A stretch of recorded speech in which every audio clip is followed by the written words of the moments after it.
Welcome to Suman TV. నేను మానస.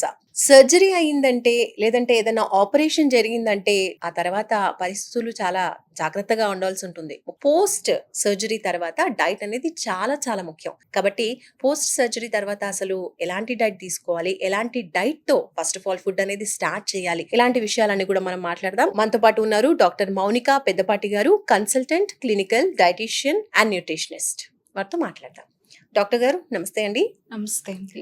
Doctor గారు చాలామంది ఇప్పుడు చూసినట్లయితే లేడీస్‌లో గూడా సర్జరీస్ మనం చూస్తూ ఉంటాం. డెలివరీ అవ్వచ్చు, లేదంటే కొంతమందిలో సమ్ యాక్సిడెంట్స్ అయినప్పుడు, ఏదైనా ప్రాబ్లమ్ జరిగినప్పుడు సర్జరీస్‌కి వెళ్ళినప్పుడు దాని తర్వాత ఆఫ్టర్ సర్జరీ ఎలాంటి డైట్ తీసుకోవాలి అని ఒక డౌట్ అనేది ఉంటుంది. ఒక భయం కూడా ఉంటుంది.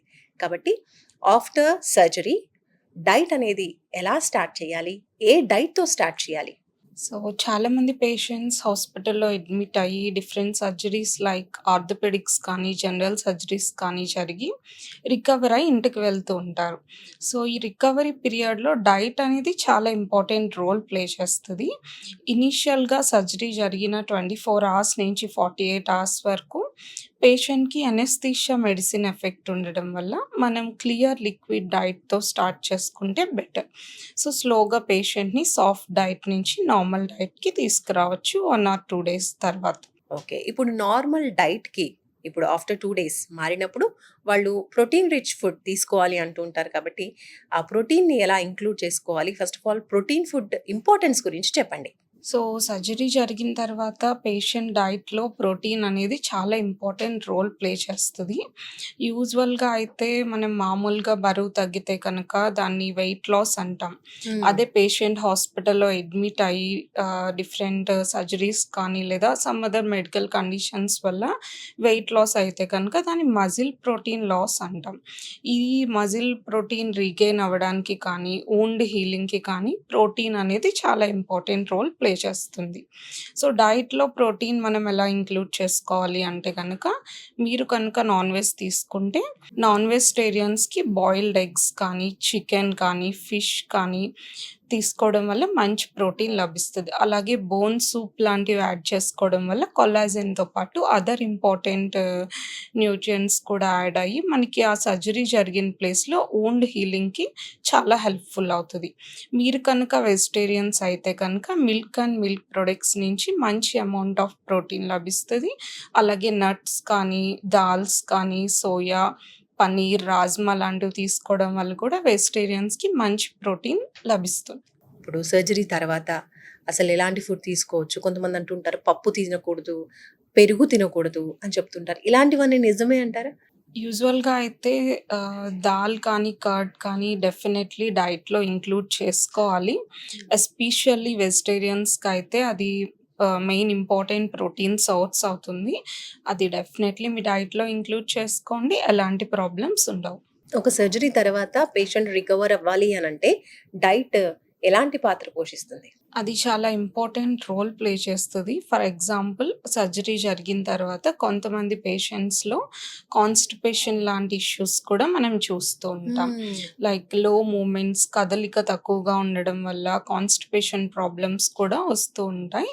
అలాంటి పేషెంట్స్ ఈ ప్రోటీన్, ఎనర్జీ, ఈ రిచ్ ఫుడ్స్‌తో పాటు ఫైబర్ రిచ్ డైట్ కూడా ఇంక్లూడ్ చేసుకుంటే బెటర్. అంటే ఫైబర్ ఫుడ్‌లో దేని నుంచి వస్తది అంటే ఫ్రూట్స్ అండ్ వెజిటబుల్స్ నుంచి ఎక్కువ ఫైబర్ వస్తది. ఈ ఫ్రూట్స్ అండ్ వెజిటబుల్స్ లీఫీ తీసుకోవడం వెజిటబుల్స్ కూడా. యాహ్! హ్మ్. ఈ ఫ్రూట్స్ అండ్ వెజిటబుల్స్ తీసుకోవడం వల్ల ఫైబర్‌తో పాటు అదర్ ఇంపార్టెంట్ మైక్రో న్యూట్రియంట్స్ కూడా మనకి యాడ్ అవుతాయి.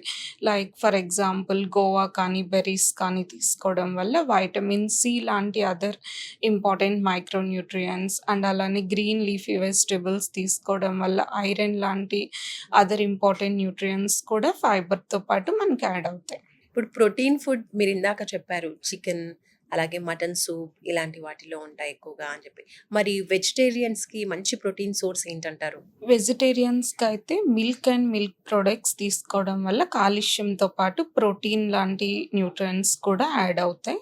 అండ్ నట్స్ కానీ, సోయా చంక్స్, రాజ్మా ఇలాంటివి తీసుకోవడం, దాల్స్, అండ్ పన్నీర్ లాంటివి తీసుకోవడం వల్ల కూడా మంచి ఇంపార్టెంట్ న్యూట్రియంట్స్, ప్రోటీన్స్ కూడా వెజిటేరియన్స్‌కి ఈజీగా వస్తాయి. ఓకే. సో, ఇవన్నీ కూడా మీరన్నట్టుగా డైట్ స్టార్ట్ చేశాక ఒక 2, 3 డేస్ తర్వాత సాలిడ్ డైట్‌లో తీసుకోవచ్చంటారా?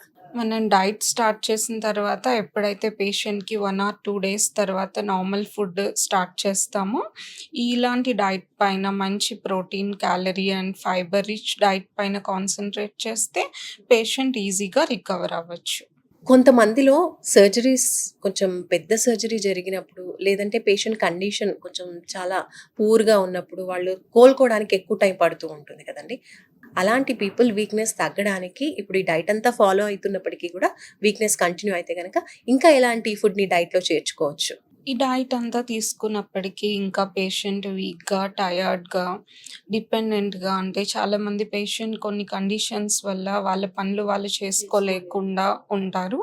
సో, అలాంటి పేషెంట్స్ డైట్‌తో పాటు మార్కెట్‌లో ప్రోటీన్ సప్లిమెంట్స్ అవైలబుల్‌గా ఉంటాయి మనకి. మీ డైటీషియన్ ప్రిస్క్రిప్షన్ ప్రకారం రోజుకి ఎన్ని సార్లు తీసుకోవాలి, ఎంత మోతాదులో తీసుకోవాలి అన్నది డైటీషియన్‌ని కన్సల్ట్ అయ్యి కనుక మీరు డైట్‌లో యాడ్ చేసుకుంటే మీకు కావాల్సిన ఎనర్జీ కానీ, క్యాలరీస్ కానీ మెట్ అవుతాయి. డాక్టర్ గారు సర్జరీ తర్వాత చాలా వరకు గూడా అంటే మూవ్‌మెంట్ ఎక్కువగా ఉండదు కాబట్టి, ఫిజికల్ యాక్టివిటీ కూడా ఎక్కువ ఉండదు కాబట్టి చాలామంది తక్కువ మోతాదులో ఫుడ్ తీసుకోవడానికి ఇష్టపడుతూ ఉంటారు. కాబట్టి అలాంటి టైంలో మరి ప్రోటీన్ ఇవన్నీ కూడా రావాలి, సమపాళ్లలో ఉండాలి అంటే వాళ్ళ డైట్‌ని ఎలా ప్లాన్ చేసుకోవాలంటారు? సో, యూజువల్‌గా అయితే మనం జనరల్లీ బ్రేక్‌ఫాస్ట్, లంచ్, డిన్నర్ మాత్రమే తీసుకుంటూ ఉంటాం. అవును. సో, ఇలాంటి సర్జరీ జరిగి పోస్ట్ ఆపరేటివ్ పేషెంట్స్‌కి ఏంటి అంటే చాలామంది తక్కువ మోతాదులో ఫుడ్ తీసుకోవడానికి తీసుకుంటారు. ఇష్టపడుతూ ఉంటారు. అలాంటి పేషెంట్స్‌కి ఒక సాలిడ్, ఒక లిక్విడ్ లాగా in between meals breakfast, lunch మధ్యలో ఏదైనా హోల్ గ్రెయిన్స్ లైక్ రాగి కానీ, మిల్లెట్ జావ కానీ ఇలాంటివి యాడ్ చేస్తూ ఉంటే ఎక్సెస్ క్యాలరీస్ యాడ్ చేయి క్యాలరీ డెన్స్ డైట్ అంటాం. అంటే తక్కువ ఫుడ్‌తో ఎక్కువ క్యాలరీస్ వచ్చేటట్టు చూసుకోవాలి. ఒక సాలిడ్, ఒక లిక్విడ్, ఒక సాలిడ్, ఒక లిక్విడ్ తీసుకుంటున్నారా లేదా అన్నది చూసుకోవాలి మనం. ఇప్పుడు మిల్లెట్స్ తీసుకోవడం కూడా మంచిదే అంటారా ఆఫ్టర్ సర్జరీ? మంచి ప్రోటీన్‌తో పాటు అండ్ మంచి ఎనర్జీ, క్యాలరీస్ కూడా ఉన్న హ్మ్. ఫుడ్స్ లాగా మనం కన్సిడర్ చేయొచ్చు. దాన్ని తీసుకోవచ్చు హ్యాపీగా డెఫినెట్‌లీ. తీసుకోవచ్చు. సో, తీసుకోవాల్సిన ఫుడ్ ప్రోటీన్ రిచ్ ఫుడ్ గురించి తెలియజేశారు. బావుంది. ఆఫ్టర్ సర్జరీ ఇవి తీసుకుంటే తొందరగా రికవరీ అవ్వడానికి ఛాన్స్ ఉంటుంది అంటున్నారు. అయితే కొంతమందిలో ఏ ఫుడ్ తీసుకోవాలి, ఏది తీసుకోకూడదు అన్న డౌట్ కూడా ఉంటుంది.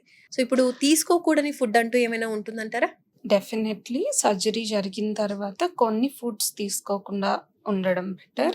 అండ్ వాటిలో mainly oily, deep fried, junk food లాంటివి అవాయిడ్ చేయాలి. అండ్ కార్బోనేటెడ్ బెవరేజెస్ అంటే కూల్ డ్రింక్స్ లాంటివి అవాయిడ్ చేస్తే బెటర్. అండ్ ఫ్రోజెన్ ఫుడ్స్ కొంతకాలం పాటు అవాయిడ్ చేయడం మంచిది. పోస్ట్ సర్జరీ తర్వాత అసలు ఎలాంటి డైట్ తీసుకోవాలి, ప్రోటీన్ ఎలా యాడ్ చేసుకోవాలి, ఇలాంటి ఇంపార్టెంట్ విషయాలన్నీ కూడా తెలియజేసినందుకు థ్యాంక్ యూ సో మచ్ అండి. Thank you.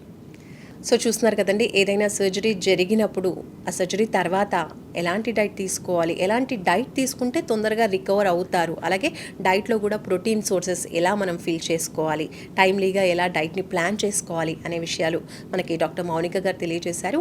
ఐ హోప్ ఈ ఇన్ఫర్మేషన్ మీ అందరికీ బాగా యూజ్ అవుతుందనుకుంటున్నాను. ఇలాంటి మంచి మంచి కంటెంట్ కోసం చూస్తూనే ఉండండి సుమన్ టీవీ. నమస్తే.